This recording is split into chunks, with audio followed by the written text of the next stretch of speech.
Psalms 91:1 is a very popular scripture that many of us like to quote. And that scripture sounds like this: He who dwells in the secret place of the Most High God shall abide under the shadow of the Almighty, whose power no foe can come against. I will say of the Lord that He is my refuge. On Him I lean and rely, and on Him I confidently place my trust.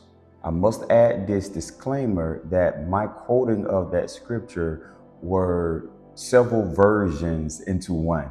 However, that is the scripture. One of the most important words to zoom in on this scripture is the word dwells. A few synonyms for dwell is remain, stay, live, inhabit, and so on. This scripture is talking about a believer who abides in the presence of the Lord, who live there, not visit.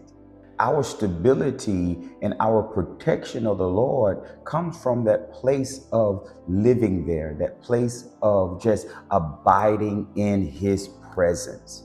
So he who dwells in the secret place, who lived there, who remained there, who stayed there, shall remain stable and fixed under the shadow of the Almighty, whose power no foe can come against. We cannot live outside of the presence of the Lord and the will of God and expect to have divine protection.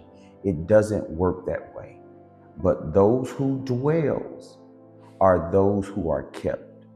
God desires us to live in His presence, but not pursue His presence only when we have an emergency. Let us abide in the presence of the Lord so that the protection that He is more than willing to give us will cover us everywhere we go.